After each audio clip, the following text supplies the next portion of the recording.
Welcome to the episode on how to use diversity to get really big ideas. This is about extraordinary power that can truly create ideas that can be the future of your life and business. I want to especially welcome back listeners in 72 countries to the Innovation Best Practices episodes, where every episode is specifically designed to help you sell more and make more from your innovation program. We have a number of different ways that you can enjoy these episodes. One is as a VideoCast. And the VideoCast you can view by going to YouTube and in the search bar putting Richard Innovation Best Practices. And when you do that, you'll get a set of search results. We'll be 4th, 5th, 6th, whatever down on the list. Click on it and you'll be on the page where you can view the episodes. It's that easy. You can also listen to this as a podcast. You can go to my website, i2ge.com/podcast, or you can go to iTunes. If you go to iTunes, would really appreciate it if you could give us a 5-star rating and a review. It helps people learn about the valuable information in these episodes.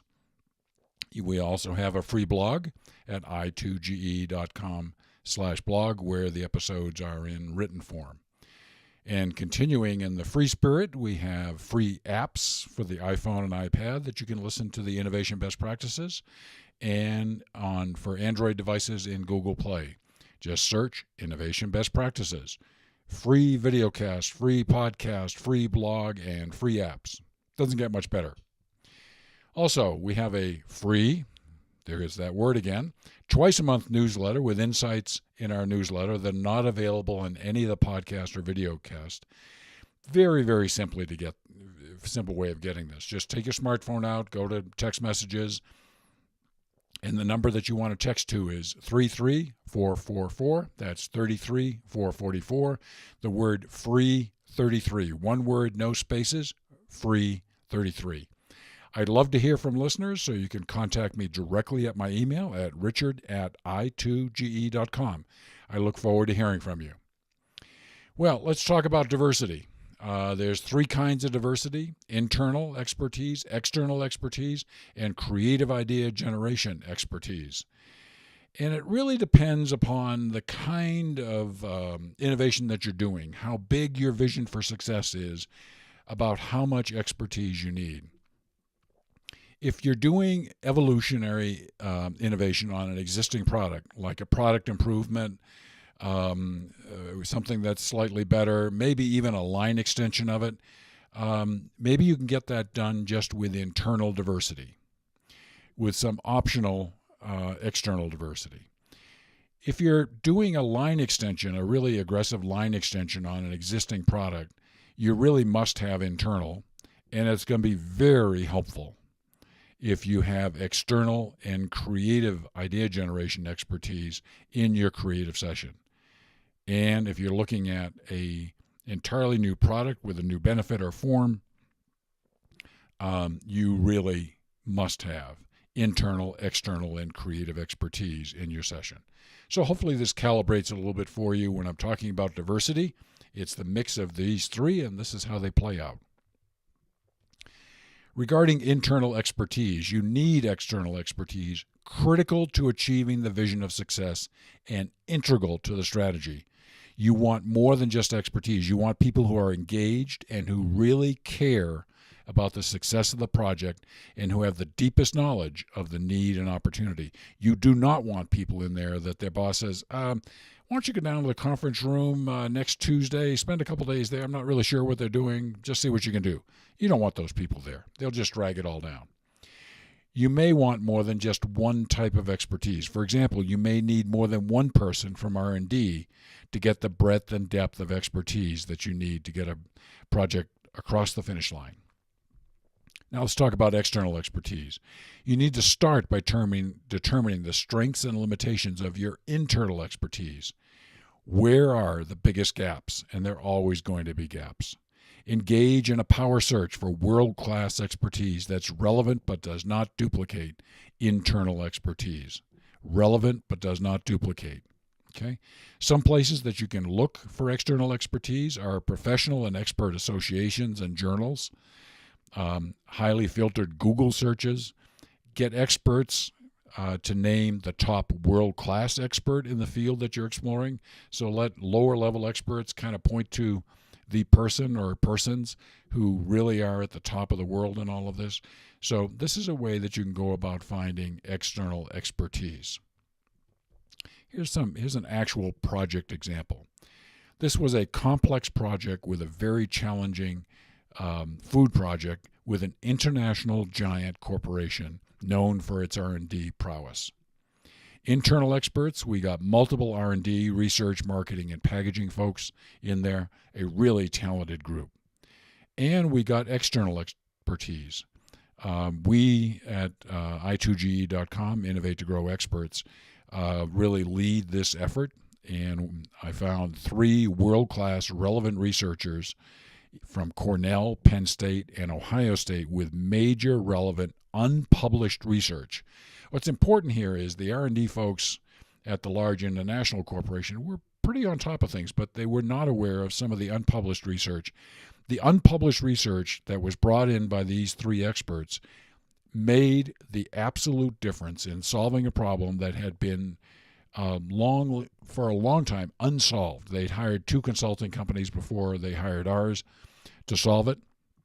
And we had a 2-day session, and we solved the problem with multiple solutions by lunch of the first day because of these kinds of experts. And we also, in this session, brought in truly the world's expert in microwave cooking. Least you think. Microwave cooking is pretty simple. When I brought this expert in, there was an amazing level of expertise that they brought in that was also extremely helpful. So, an example of mixing internal and external expertise. Suffice it to say that the creative expertise was also part of this, which was provided by my company. So, let's talk about that third class of expertise, which is creative idea generation expertise. This is about managing idea generation in an important, complex, and demanding project, and it's seldom a core competency in small and large enterprises. There just are not people inside a company that have this expertise. It's not something they do, maybe more than once or twice a year, and even then they get no training for it. Without high-level, multidimensional creative idea generation expertise, you will probably get less than 50% of the potential creativity from your group process. And that's being conservative. Here are some of the dimensions of expertise that is brought in. Left and right brain creative exercises. We'll dive into this deeper in another episode, but big stuff. How to do it and when to use it. Broad general management skills are important. Expansive research, and proven big idea capability. Let me give you an example of an actual project. This was to develop a complete portfolio of new product initiatives for the next 5 years for this client. Brought in Richard N. He's an exceptionally successful P&G senior management career, and I do really mean senior management across many types of businesses, and now is in the area of mergers and acquisitions on his own. Kerry, who you've heard in previous podcasts, who's probably led more new product sessions than anyone else in America. An absolutely great person, when it comes to creative expertise. Ryan, graduate of Harvard Business School, so he's smart, but he's also president of a leading outdoor recreation company. And when I have a need for somebody like Ryan, I call him up and I say, "Hey, Ryan, got a project here. Are you interested?" He says, "I'd love to come play. Take a couple of vacation days from my job and come down and we'll have some fun and do some good stuff." So you're getting a president of a leading outdoor recreation company who's a very creative and smart guy and great thinker. So getting the most out of your experts. Well, you need to organize the creative session into groups of 4 people working at round tables. Not optional. 4 people at round tables. At each table, you want 1 to 2 internal experts with different expertise, 1 to 2 external experts, and 1 creative expert. Each external expert prepares a powerful, relevant stimulus presentation that's shared with the group. This is one great thing that external experts bring, great stimulus. They present relevant expertise not known or fully understood by the internal experts. The creative expert reduces fear and judging while increasing fun and eliminating the curse of the expert. You need to go to an earlier episode to discover what that's all about. Also, some added value from external experts. In many cases, the client company hires one or more of the external experts as consultants after the creative session. The expertise that they demonstrate in the creative session is critical to taking the ideas successfully to the marketplace. It's a great recruiting tool with these external experts. This possibility enhances the ability to recruit truly world-class expertise. Most experts are with existing expertise-based consultancies and from academia. Being an expert for this kind of work is a significant positive that makes recruiting much easier than you might think. Thoughts about external expertise for small and very small enterprises. Well, I understand that you can't go out and afford to attract true world-class expertise from around the world. I got it. But this doesn't mean that you can't use high-level diversity. In fact, you must have diversity in your creative session if you really want to get the big innovation ideas. You want to look for the best relevant expertise you can find in four-year colleges in your state or region. Many experts are willing and eager to help local businesses. Examine your network for possibilities on LinkedIn, friends of friends, and general creative thinkers. Ask friends to recommend new people. It's important that for most projects you find at least 3 to 4 of these experts to be part of your creative session, in part because you don't know how many might turn out to be duds, so you really need multiples there. Okay? Some final diversity thoughts. Diverse internal expertise is always critical. Having said that, unless you create a fun, no-fear environment, in this group, many may fear saying things that the boss does not like. So you got to have them there, but you need to create an environment where there is no fear and there is fun, and I'll deal with that more in an upcoming episode on how do you do things. You get the most from external experts when they work side by side in a creative session with internal experts. External and internal working together. That's where combustion happens. On the biggest, most important projects, it's absolutely essential that you have creative expertise that can facilitate and guide the entire process. Again, this is a unique skill and ability that nobody inside the company really has. It's not something they've ever been trained for, and they have little or no experience. Well, if you want to learn more about innovation best practices, here are some suggestions for you. You can go to my website, i2ge.com. On the menu bar, click on DIY Innovation Training, Do-It-Yourself Innovation Training. You'll find a whole bunch of training programs there. If there's not one that fits your need, just send me an email and we'll tailor one for you. Here's what this program is all about. I want to make you innovation self-sufficient by training you to do it yourself, so you don't need to hire expensive consultants like me to do it for you. So this is actually a very big cost savings for most companies to develop self-sufficiency. Another resource is I've published 6 books. One of them is Proven Practical Innovation That Delivers Results.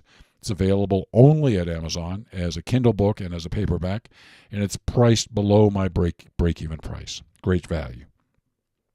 If you have suggestions, comments, or requests, I love hearing from you. Just send me an email to richard@i2ge.com. In the next episode, I continue my how-to series relative to generating at least 12 times more ideas than brainstorming. And in the next episode, we cover how to create powerful stimulus. There's some really great examples here. I'm actually going to be using specific examples of stimulus from actual projects that we've run. For some of you, that may mean that you want to watch this next episode, especially as a video cast, since there'll be lots of visuals, but the same basic information will be there if you want to listen to it as a podcast. So this is another very important part of the how-to series related to generating at least 12 times more ideas than brainstorming. Please make sure that you tune in. As you know, I am always deeply, deeply grateful to you taking time out of a busy day to spend it with me, and I really look forward to reconnecting with you soon, and until then, please have a great day.